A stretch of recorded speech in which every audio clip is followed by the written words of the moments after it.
제가 언제 학부 때 비교 종교학을 공부할 때였습니다. 제가 그때 그 여러 종교 중에서 그 이슬람에 대해서, 모슬렘에 대해서 그 조사 발표가 레포트가 있어가지고요. 제가 그때 그 주변에 있던 모스크를 찾아갔습니다. 모스크가 뭔지 아시죠? 이슬람 사원이죠. 이렇게 둥그렇게 생긴 이슬람 사원을 찾아갔어요. 그때 그 한국으로 온 이슬람 학자를 만날 수 있었습니다. 그럼 이슬람 그 사원을 가서 질문하면 대부분의 질문이 이겁니다. 거의 신학생들은 열이면 뭐 열 다 그 질문을 할 겁니다. 뭐냐면 우리 크리스천들은 이삭의 후손이고 당신들은 이스마엘의 후손이다 라는 질문을 합니다. 그렇죠. 제가 지금 무슨 질문을 하는지 모르세요? 이 질문이 어떤 의미가 있는지 모르세요? 보통 우리가 이슬람 사람을 다 그 이스마엘의 후손이라고 보통 그러잖아요. 보통 성경에도 어떤 누구든지 대부분 그렇게 표현을 합니다. 그렇게 말하는 이유가 있어요. 그 얘기는 당신들은 구원사의 계보가 아닌 아류다는 거죠. 아류다. 그 얘기를 하고 싶었던 겁니다. 근데 구원은 진짜 우리에게만 있다 이런 얘기였어요. 그렇게 질문했더니 그 학자가 아주 발끈합니다. 왜 발끈하냐면 그렇지 않다라는 거죠. 하나님의 사랑에는 이삭이고 이스마엘이고 아무 상관없다. 모두 하나님을 믿으면 구원한다. 그렇게 있는 말을 하는 거예요. 사실 제가 했던 질문은 좀 우매한 질문이었습니다. 왜냐하면 모슬렘의 탄생이 AD 622년인데요. 예수님 이후에 한참 지나서죠. 600년이 지나서니까. 그 당시에 모슬렘이 탄생하기 전까지 팔레스타인 지역이나 이란, 이라크 지역에 기독교가 창궐을 했었습니다. 기독교가 문화의 꽃을 피웠다는 얘기예요. 그 다음에 이제 이슬람이 유입된 후에도 그 이후로도 지금까지도 거기에 살고 있는 주민의 10%는 크리스천이에요.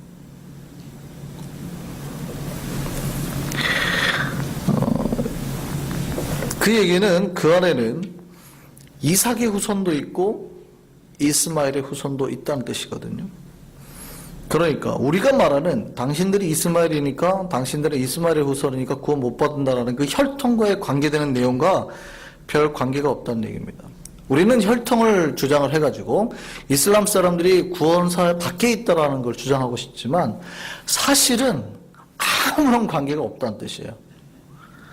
물론 이제 어떤 분들은 그런 말 합니다. 이슬람들이 성경을 왜곡한다. 그래, 꾸란이 성경을 왜곡한다. 그래서 우리가 22장에 보겠지만 아브라함이 번제 땅을 바친 아들이 이삭이 아니고 사실은 이스마엘이었다라고 주장하기도 하죠.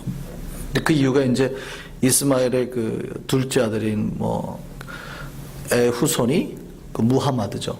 이슬람을 창시한 그렇게 갖고 주장을 하기 때문에 걔네는 어쩔 수 없이 이스마엘 자손이다 이렇게 주장하기도 하지만 그들 혈통 바깥으로 자꾸 내몰려고 하는 크리스천들의 이야기입니다. 전혀 관계가 없어요. 그들에게는 이삭의 후손도 있다는 얘기예요. 이슬람을 믿는 사람들에게 혈통과 관계되지는 않습니다. 이거는 이스라엘도 마찬가지입니다. 우리가 많은 사람들이 이스라엘을 혈연 공동체로 이해하는 경우가 많습니다. 그런데 이스라엘이 나중에 종교적으로 보면 안 돼요. 출애굽하고도 마찬가지고요. 그들은 끊임없이 피가 섞입니다. 한 다릴 민족이라 보기가 어려울 만큼 피가 섞입니다. 그리고 이방이라 하더라도 예수를 하나님을 믿겠다고 여호와를 믿겠다고 돌아오는 사람들은 다 받아줬습니다. 율법 아래 들어오고 할례를 받고 하면 다 받아줍니다. 나중에 12지파와 베냐민 지파의 싸움이 나가지고 베냐민 지파가 거의 멸망할 때도 이방에 가서 실로에 있는 여인들을 데려다가 결혼을 시키거든요. 600명밖에 안 남으니까. 그러니까 이방 여인들 계속 끊임없이 흡수를 합니다. 그러니까 혈연 공동체라기보다는요, 신앙 공동체입니다. 근데 우리가 이렇게 자꾸 이삭과 이스마엘을 나눠서 설명하려고 하는 기독교인들의 편견을 가지는 거는요, 그들을 자꾸 구원받게 백성으로 밀려고 하는 거예요. 우리는 지금도 그래서 좀 이슬람을 배척하죠. 이슬람이 구원을 받습니까? 알라라는 말이 사실은 가시라는 뜻이니까요. 그들도 여호와를 믿는다고 치고 동일 유일신 하나님을 믿는다고 치고 그들이 구원을 받습니까? 못 받습니까? 받아요? 못 받아요? 대답을 정확하게 하세요. 이슬람 사람들이 구원을 받아요? 못 받아요? 애매하게 대답을 하시네요. 정확하게 말씀하세요. 이슬람 사람이 구원을 받아요? 못 받아요? 예, 정확하게 대답하세요. 왜 그러냐면 제가 최근에 그 한국하고 통화를 좀 했는데 집사님 한 분이, 모 집사님이 한국에 있는 어떤 집사님이 오셔가지고 그러더래요. 한국 그 기독교도 구원을 받고, 그다음에 이슬람도 구원을 받고, 불교도 구원받고, 뭐 힌두도 구원받고 다 구원을 받는데요. 다원주의죠. 구원 받을 수 있습니까? 없습니까? 정확하게 하셔야 됩니다. 구원 못 받아요. 우리 생각 속에 한 가지 더 생각 볼게요. 그러면 이스라엘 사람은 구원 받습니까? 못 받습니까? 이스라엘 사람들은 구원 받아요? 못 받아요? 유대인들 구원 받아요? 못 받아요? 못 받아요. 근데 우리는 착각한단 말이죠. 이상하게. 유대인들은 구원 받을 것 같은 느낌. 유대인들에게 친정서가 있어요. 그리고 이슬람 사람들에게 자꾸 반정서가 있거든요. 그들은 완전 다른 종교 같은 느낌을 가지는데 그들도 똑같이 구약의 하나님을 믿죠. 그러나 구원은 못 받습니다. 왜요? 구원은 반드시 십자가를 통해서 얻는 겁니다. 하나님이 계시한 십자가의 길을 통해서만 얻기 때문에 구원 못 받는 겁니다. 명확히 하셔야 됩니다. 그럼에도 우리가 이런 명확한 하나님의 구원사를 설명하기 위해서 대신에 이제 조금 안 좋은 형태로 나가는 게 뭐냐면 그 반대, 구원 밖에 있는 이런 이슬람 사람들을 과감하게 쳐내는 거예요. 구원 바깥의 길로. 그러다 보니까 좀 과격하게 해석해내는 경향이 있다는 거예요. 이런 해석은 일반적인 목회자일 뿐만 아니라 사실은 성경도 그렇게 해석합니다. 바울도 그랬어요, 바울도. 바울이 어디 보면 바울이 성경을 해석해낼 때 율법과 은혜를 설명할 때 이 두 가지 구조를 사용해냅니다. 그러니까 바울이 물론 여기서 이슬람의 관계를 끄집어내지는 않습니다. 왜냐하면 당시에는 이슬람이 발생하지도 않았으니까. 그러나 이스마엘을 구원받게 존재로 이삭을 구원자의 존재로 연결해서 바울도 똑같이 설명을 해냅니다.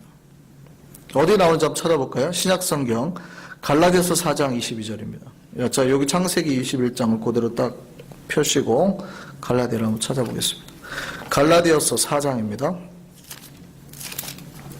갈라디아서 4장 22절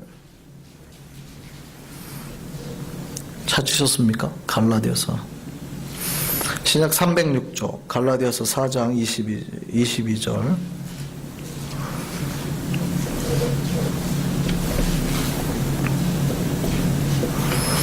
22절에서 우리 31절까지 찾으셨어요? 자, 제가 한번 빠르게 읽겠습니다. 기록된 바 아브라함에게 두 아들이 있으니 하나는 여종에게서 하나는 자유있는 여자에게서 났다 하였으며 여종에게서는 육체를 따라 났고 자유있는 여자에게서는 약속으로 말미암았느니라. 이것은 비유니 이 여자들은 두 언약이라. 하나는 신의 산으로부터 종을 낳은 자니 곧 하갈이라. 이 하갈은 아라비아에 있는 신의 산으로서 지금 있는 예루살렘과 같은 곳이니 그가 그 자녀들과 더불어 종 노릇하고 오직 위에 있는 예루살렘은 자유자니 곧 우리 어머니라. 기록된 바 잉태하지 못한 자여 즐거워하라. 산고를 모르는 자의 소리질로 외치라. 이는 홀로 사는 자의 자녀가 남편 있는 자의 자녀보다 많음이라 하였으니 형제들아 너희는 이삭과 같이 약속의 자녀라. 그러나 그때 육체를 따라 난 자가 성령을 따라 난 자를 박해한 것 같이 이제도 그러하도다. 그러나 성경이 무엇을 말하느냐? 여종과 그 아들을 내쫓으라. 여종의 아들이 자유 있는 여자의 아들과 더불어 유업을 얻지 못하리라 하였느니라. 그런데 형제들아 우리는 여종의 자녀가 아니요 자유 있는 여자의 자녀니라. 지금 바울이 율법을 배척을 하고 은혜를 받아들이기 위해서 이 두 가지를 설명을 해냅니다. 사실은 같은 내용은 아닙니다. 이것은 뭐라고요? 비유라. 24절 보면 이거는 비유라 그럽니다. 비유를 통해서 끄집어낼 때도 사실은 그렇게 두 가지를 이렇게 반목해서 반대적인 의미로 표현해서 사용을 했다라는 거예요. 우리가 지난번에 살펴본 것처럼 사실은 이삭이라는 코드가 구원사에서 아주 중요합니다. 아주 중요해요. 그러니까 우리가 구원의 코드를 이해하는 데는 이삭이 아주 중요하다는 얘기예요. 이삭과 이스마엘이 둘 다 아브라함의 아들이죠. 둘 다 아브라함의 몸에서 난 자식이에요. 그러나 하나는 하나님의 약속의 구원사 안에 있고 하나는 그렇지 못하다는 거예요. 그냥 인간의 계보의 혈통일 뿐이라는 얘기입니다. 중요한 의미예요. 하나님은 이스마엘만을 아들로 생각하는 아브라함에게 다시 생명을 잉태하게 하셔요. 그것도 전혀 자식을 가질 수 없는 사람을 통해서, 사라를 통해서 생명을 잉태하게 하는 전능하신 분으로, 그러니까 그런 능력으로 모든 죽어가는 자들에게 생명을 주시는 분으로, 구원하는 분으로, 그래서 그 생명을 생산하게 하셔서 100세에 낳게 하신다고요. 그러니까 전혀 자식이 없어요. 생명을 가질 수 없는 사람에게서 생명을 낳게 하셔서, 그리고 그 생명의 약속은 이삭을 통해서 구원사를 이끌어가겠다는 당신의 의지를 보이시는 거거든요. 여기서 이삭의 의미가 굉장히 중요하다고 말씀을 드렸습니다. 그래서 하나님이 아브라함에게 말씀하신 약속의 첫 약속으로 이삭을 주시는 거예요. 그러니까 전혀 불가능한, 죽을 수밖에 없는, 생명이 없을 것 같은 사람에게서 생명을 얻게 만든단 말이죠. 죽을 수밖에 없는 존재인 인간에게서 생명을 얻게 하신단 말이죠. 그래서 이삭의 후손으로 십자가에 예수 그리스도가 오는 거예요. 그런 의미에서 이삭이 정말 중요한 겁니다. 오늘 본문에도 보면 어떤 내용이 나와요? 이제 이삭이 좀 자라나요. 젖될 무렵이 되니까 이스마엘이 이삭을 놀려요. 그러니까 이 하라갈에서 조롱받았던 이 사라가 화가 나는 거죠.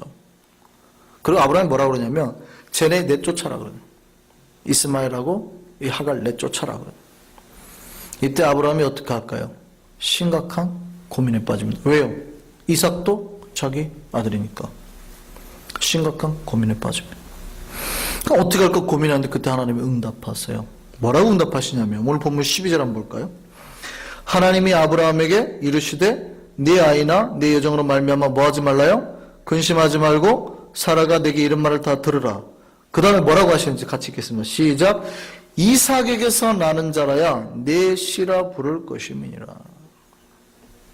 하나님이 사라 편을 들어서 이스마엘을 내어 쫓으라고 말씀하시는 장면입니다. 왜 그러냐면 이삭만이 약속의 계배를 이어갈 사람이기 때문에. 우리는 이 말씀에서 안도를 내십니다. 드디어 내가 구원받을 수 있게 되었구나. 이제 나도 이삭의 후손, 즉 예수를 통해서 하나님의 자녀가 될 수 있게 되었구나. 안심할 수 있게 되는 구절입니다. 그래서 제가 지난번에 이삭을 통한 구원을 말씀을 드렸어요. 자, 그럼 이제 우리가 전제가 여기서 깔렸으니까 그 다음을 한번 생각해 보죠. 그러면 이스마엘은 어떻게 돼야 될까요? 도대체 이스마엘은 어떻게 해석을 해야 되는 걸까요?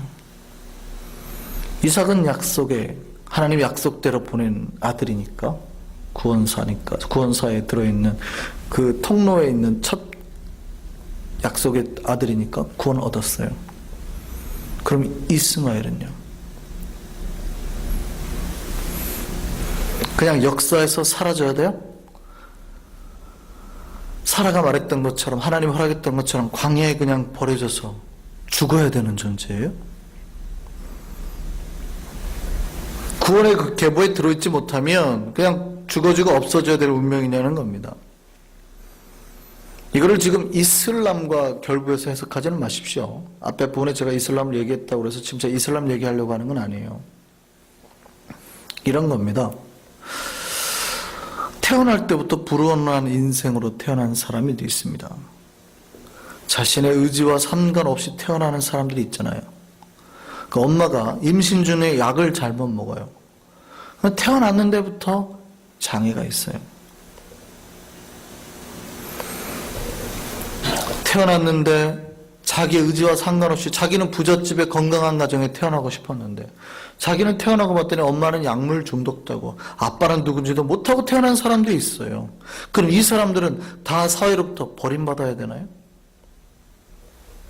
죽어야 되나요? 하나님으로부터 버림받은 사람들인가요? 이 사람들은 끊임없이 죽음으로 내몰리고 더 이상 하나님의 은혜를 받을 수 없는 자들이냐라는 얘기입니다. 이들이 태어날 때 비록 믿는 자의 가정에 태어나지 못하고 건강한 몸과 정신으로 태어나지 못했다고 해서 그들이 하나님 사랑 밖에 있는 사람인가 하는 말입니다.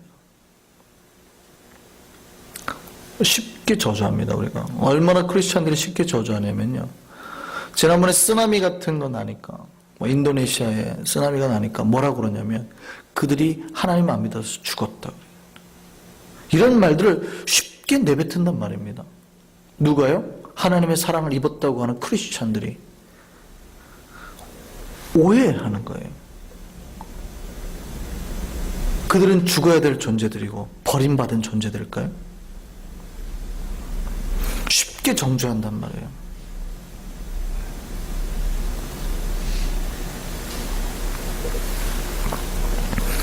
그러면 그런 사람들은 이제 구원사 밖에 있는 사람들은 사라져야 될 존재들이에요? 버림받아야 되냐고요? 우리는 그렇게 생각해요. 크리스찬 말고 나머지는 다 죽어야 돼. 이게 어디까지 가냐면 나중에 종말론의 심판까지 가요. 왜 하나님 저 사람들을 살려내냐고 이렇게 간다고요. 물론 예수 안 믿으면 그거 못 받습니다. 근데 여러분이 그렇게 말하면 안 되는 거예요. 여러분은 끊임없이 저들을 살려달라고 하나님 앞에 중보하면서 나아가야 되는데 뭐라고 그러냐면 저놈들 왜 안 죽이시냐고 이렇게 나아간다고요.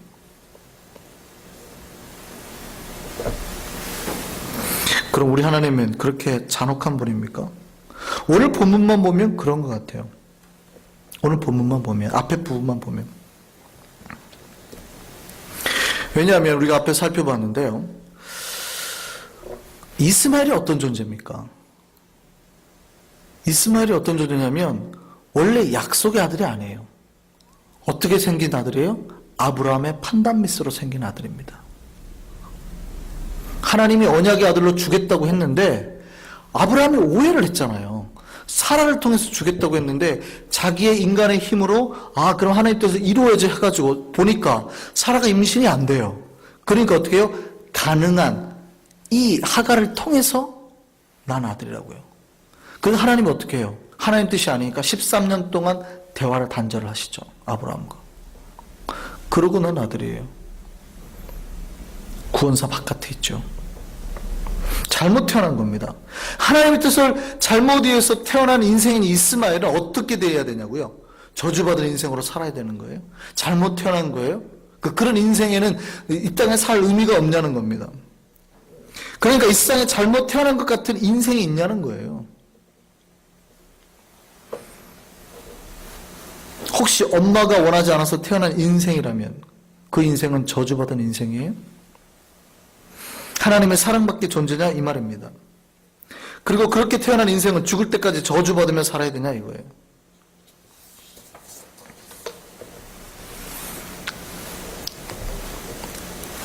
우리 중에 그런 사람들이 있습니다.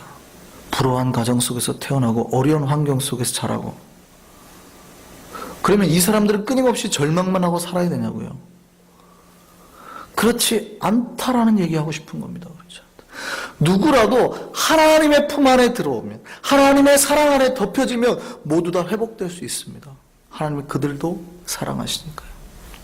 이상만이 구원사를 이을 존재는 맞습니다. 원래 하나님 약속의 땅에 사냥을 통해서 나야 되는 건 맞아요. 그렇다고 해서 이스마엘이 하나님으로부터 저주받을 인생 취급받아야 되냐? 그건 아니다는 얘기입니다. 근데 오늘 본문만 보면 그렇지 않은 것 같잖아요. 오늘 본문을 다시 한번 볼까요? 아브라함이 이제 사라의 이야기를 듣습니다. 쟤네를 쫓아내라. 그러니까 아브라함이 심각한 고민 끝에 떡과 물 한 가죽 부대를 주고 아침 일찍 하갈과 이스마엘을 광야로 내보냅니다.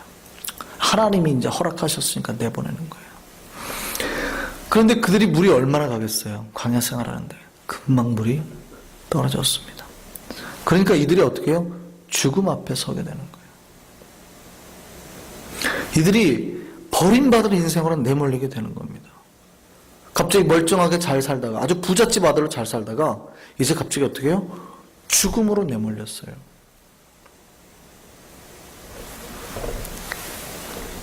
그때 하갈이 그 자기 아들 이스마엘을 관목 덤불 아래, 떨기나무예요. 모세가 그 하나님을 만났던 장소, 이 떨기나무예요. 이게 어떻게 생겼냐면 마치 오늘 사실 제가 사진을 좀 보여드릴까 했는데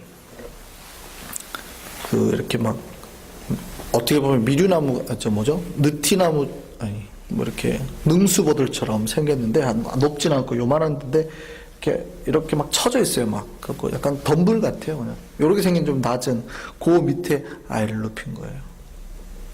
아들을 눕혀놓고 어떻게 하냐면 멀리서 떨어져 잡니다. 성경에 표현되니까 화살을 빵 쏘면 화살이 날아갈 거리만큼 하갈이 가는 거예요. 왜요? 이 아들이 이제 죽을 것 같아. 아들이 기력이 다 빠져가지고 죽을 것 같으니까 그늘에 내려놓고 거기까지 가서 자기 아들을 바라보고 우는 겁니다. 그러니까 아들이 죽어가는데 엄마가 아무것도 할 수 없잖아요. 죽음으로 내몰린 두 부자가 아무것도 할 수 없잖아요. 그런데 이 아들 앞에서 자기의 약한 모습을 보일 수가 없는 겁니다. 그 눈물을 보일 수가 없는 거예요. 그러니까 아들을 멀리 보일 만큼 거리까지만 가요. 그리고 거기서 우는 겁니다.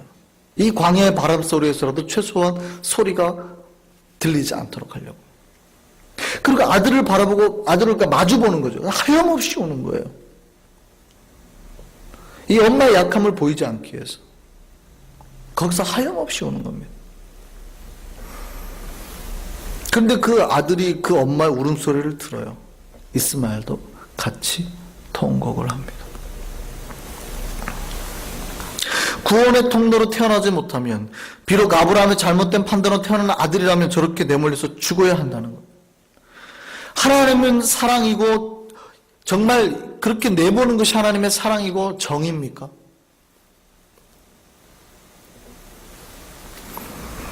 우리가 도대체 그 안에서 어떻게 할 방법이 없어서 죽어가는 저 아들을 바라보는 그 어미의 마음, 심정을 우리가 알 수 있을까요? 하나님이 그런 하나님일까요? 그렇지 않다라는 겁니다. 그렇지 않다라는 거. 지금 오해하시면 안 돼요. 그리스도밖에 구원이 있다라고 말하려고 하는 게 아니라 어떠한 약하고 어떠한 잘못된 인생으로 태어난 자라도 다 하나님의 사랑 안에 있다는 얘기를 하려고 그러는 거예요. 비록 저들이 잘못된 선택으로 가서 타 우상을 믿을 수도 있지만 그들도 여전히 하나님의 품 안에, 하나님의 계획 안에 있다는 거예요. 그들을 함부로 죽을 인생으로 내몰지 말라는 얘기입니다. 그들도 똑같이 서로를 사랑하는 어미가 있고 자식이 있고 가족이 있어요. 쉽게 죽어야 될 인생으로 내몰면 안 된다는 얘기입니다. 이스라엘이 팔레스타인에 거주하고 있는 사람들 들어가가지고 그 자식이 보는 앞에서 어미를 죽이잖아요. 이스라엘 군인들이. 그러면 안 된다는 겁니다. 어느 누구라도 믿지 않는다고 해서 사람을 함부로 자기 편이 아니라 죽일 수는 없다는 겁니다. 믿음이라는 이름으로. 그것이 그들이 믿는 신의 사랑이 아니라는 것이죠. 저는 이 하갈의 눈물을 본 적이 있습니다. 제가 이 이야기를 여러분에게 몇 번 해드렸는데요. 저에게는 그 사건이 너무나 충격이었습니다. 아직도 떠나지 않아요. 그래서 다시 한번 말씀드립니다. 신앙이 좋은 고3 남자아이가 있었습니다. 이제 곧 대학을 가는 아이였어요. 대학에 합격을 했고. 이제 이 아들의 신앙이 너무 좋아요. 부모가 이 아이의 이름을 성경의 이름을 따서, 한국인 아이인데도 성경의 이름을 따서 이름을 지어줬어요. 믿음도 너무 좋고, 어렸을 때부터 학생회 이렇게 회장으로 잘 자란 아이입니다. 그때도 크리스마스 연말 이때예요. 딱 크리스마스 준비하기 위해서 크리스마스 이브 날, 24일 날 연습하다가 갑자기 아이가 고열로 쓰러집니다. 그러니까 놀란 부모가 이 아이를 데리고 근처 병원으로 가요. 그랬더니 갑자기 큰 병원으로 옮기라는 말을 듣습니다. 그리고 큰 병원으로 가서 검진을 했는데 이 아이를 데리고 빨리 서울에 있는 더 큰 병원으로 가라는 얘기를 듣습니다. 그리고 서울에 있는 병원으로 이 아이를 급히 데려가 무너지는 마음을 가까스로 이렇게 이렇게 진정시키면서 갔는데 서울에서 받았던 아이의 그 병명이 백혈병이에요. 건강했던 아이가 갑자기 급성 백혈병에 걸렸습니다. 이 아이를 살리기 위해서요. 집안이 다 달라붙었습니다. 그래서 이탈리아에 있다라는 약, 이게 어떻게 영국으로 가서 어떻게 한국으로 들어오나 그 약까지 다 수입해가지고 했는데 아이가 수술도 받고 이식도 받고 그랬는데도 이 아이의 몸은 점차 말라갔고 새하얗던 피부는 까맣게 변해갔습니다. 항암제 치료를 맞으니까요, 이 암덩어리만 죽는 게 아니라 피부가 같이 죽으니까 같이 거의 타요. 피부가 새까매집니다. 아이가 점차 말라가는데 6개월 동안 아이가 몸이 좋았던 아이가 뼈만 남는 거예요. 그 배에 복수가 차서 배만 이렇게 볼록 나오는 겁니다. 엄마가 그 아이와 병원에서 6개월 동안 함께하면서 매일같이 지켜봤습니다. 그러니까 자기 아들이 죽어가는 장면을 매일같이 보는 거예요.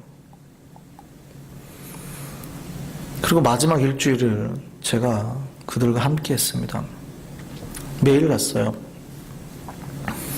제가 그때 마침 이제 여기 공부하러 오겠다고 막 한참 학원 다니고 준비할 때여서, 사역을 잠깐 그만둘 때여서 매일 갔습니다. 병원을 매일 가서. 그런데 사실 아무것도 해줄 말은 없었습니다. 그냥 앉아만 줬어요. 4시간, 5시간 동안. 거기서 우스갯말을 하겠어요? 무슨 말을 하겠어요? 그냥 아이만 바라보고 그냥 가만히 앉아있는 겁니다. 그리고 돌아옵니다. 그리고 이제 아이를 데리고 내려가려고 결정하는 그때, 병원에서는 이미 포기했고요. 마지막 새벽에 갑자기 아이가 엄마에게 예수님을 봤다고 그래요. 그리고 또 하는 말이, 엄마 이제 그만 집에 가자. 이 엄마가 뭔가 직감을 하죠. 아이의 뭔가에 직감을 합니다. 그리고 아이를 데리고 이제 짐을 싸서 내려가는 겁니다. 그 마지막을 그래도 보내야겠다는 생각에 저하고 저희 집사람이 같이 가서 앰뷸런스에 실려서 지방으로 내려보내게 됐습니다. 그 마지막까지 봤던 그 엄마의 그 6개월 동안 아이의 죽음을 바라보는 엄마가, 저는 단 한 번도 그 엄마의 눈에서 눈물을 보지 않았습니다. 근데 눈물을 흘리지 않은 게 아니고요, 그 아들이 죽어가는 것과 같이 죽어가요. 엄마가 눈이 막 넋이 빠져가고요, 표현할 수 없는 슬픔, 눈물도 없어요. 그냥 표현할 수 없는 슬픔으로 죽을 것 같은 이 영혼이 빠져나가는 인생을 사는 거예요. 그리고 아이만 쳐다보는 거예요.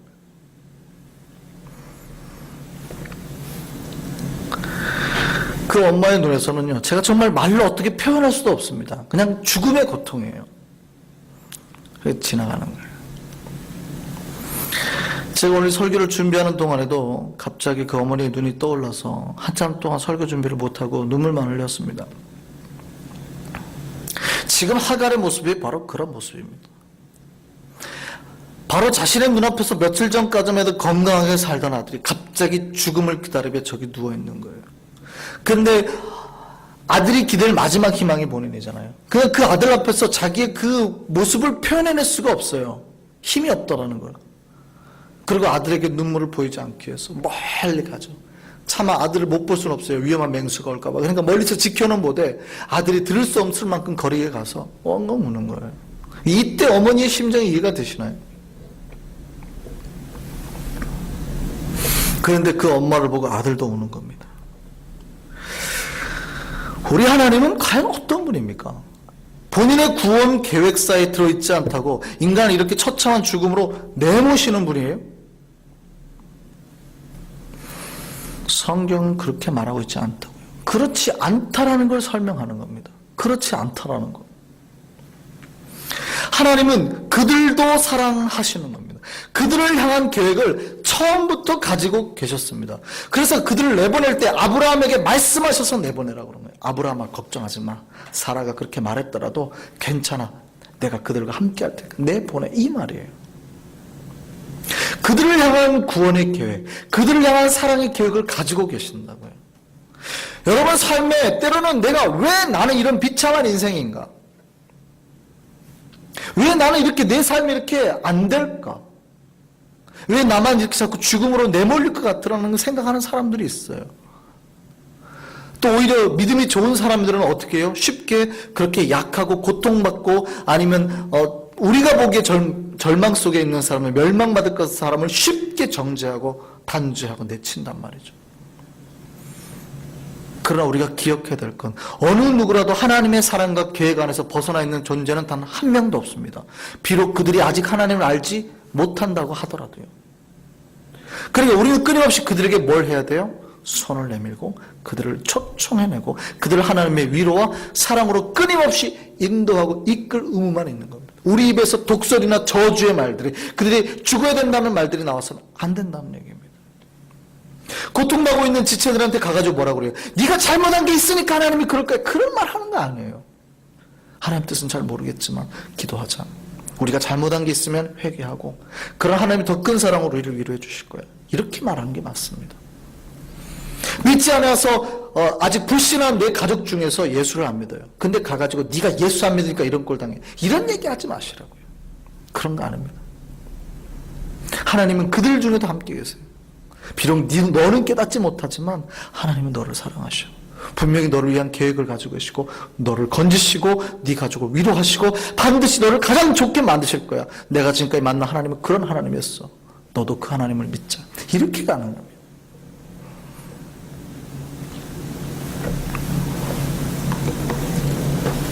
하나님은 하갈과 이스마엘을 향한 계획을 가지고 계셨습니다.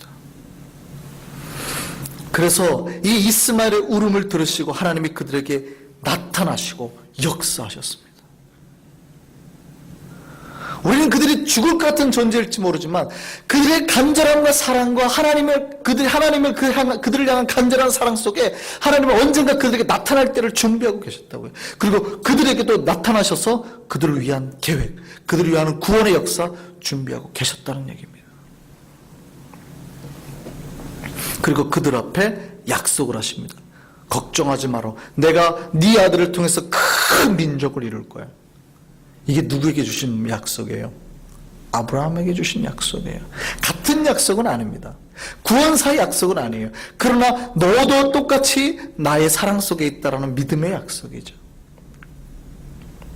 그리고 뭐라 그래요? 어떻게 하셔요? 그들 앞에 샘물이 나타나게 하십니다.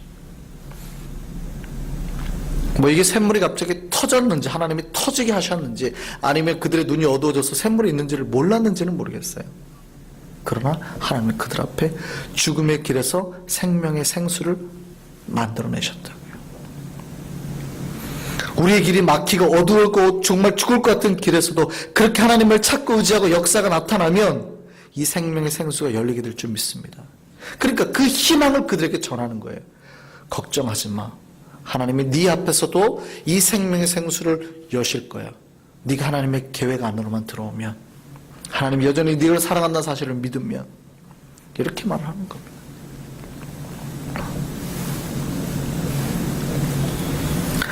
하나님은 이삭과 함께 하셨던 것처럼 이스마엘과도 함께 하셨습니다. 오늘 본문 20절 한번 볼까요? 하나님이 어떻게 하셨는지 다 같이 한번 읽겠습니다. 시작. 하나님이 그 아이와 함께 하시매. 여기서 그 아이가 누구예요? 이스마엘이에요. 하나님은 이스마엘과도 함께 하시고 이스마엘을 지키셨음을 믿으시기 바랍니다. 비록 아브라함의 실수로 태어난 아들이에요.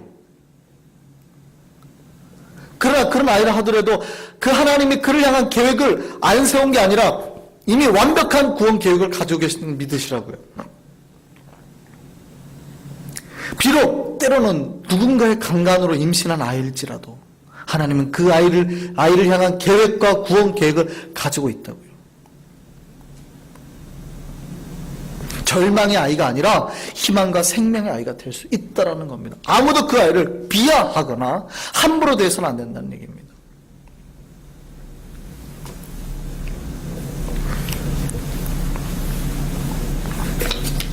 하나님의 사랑은 우리가 가지고 있는 생각보다 더 큼을 기억하시기 바랍니다. 그러니까 우리가 하나님을 믿는다고 하면 어떻게 해야 돼요? 우리가 가진 그 사랑을 끊임없이 키워서 하나님 사랑만큼 키워나가는 것, 이것이 영성 생활입니다. 우리의 사랑이 하나님의 사랑만큼 커지기를 바랍니다. 그래야 해서 하나님 앞에서 원망하고 죽음 앞에서 고통 속에서 울부짖는 자들에게 직접 찾아갈 수 있는 우리가 되기를 바랍니다. 하나님이 그들에게 찾아가셔서 그들을 위로하시고 함께 하셨던 것처럼 우리도 아버지의 사랑을 그만큼 가져서 고통받고 절망 속에 있는 자들을 찾아가서 아버지의 사랑으로 그들을 위로하고 그들을 안아줄 때에 우리를 향한, 우리를 부르신 아버지의 사랑의 그 계획이 우리를 통해서 세상 속에 흘러가게 되고 전파되게 될 줄 믿습니다. 이게 뭡니까? 이게 전도요, 이게 사랑이요, 이것이 세상에서 크리스찬들이 마땅히 해야 될 바인 겁니다. 기억하시기 바랍니다. 우리 하나님이 우리를 사랑하심을 기억하시기 바랍니다. 뿐만이 아니라 비록 저주받은 가문에 태어났을지 모르지만 연약한 육체 가운데, 연약한 영혼 가운데 아직 하나님 알지 못하는 저들에게 있을지 모르지만 하나님 여전히 나를 사랑하셨던 것처럼 그들과도 함께 하시며 그들을 향한 사랑을 가지고 계심을 기억하시기 바랍니다. 그래서 아버지의 사랑을 먼저 소유한 우리가 온전히 아버지의 사랑 가운데 그들에게 나가서 온전히 아버지의 사랑을 전하고 나누고 세상을 가운데 진정한 사랑을 실천할 수 있는 저와 여러분 되기를 간절히 바랍니다. 기도하겠습니다.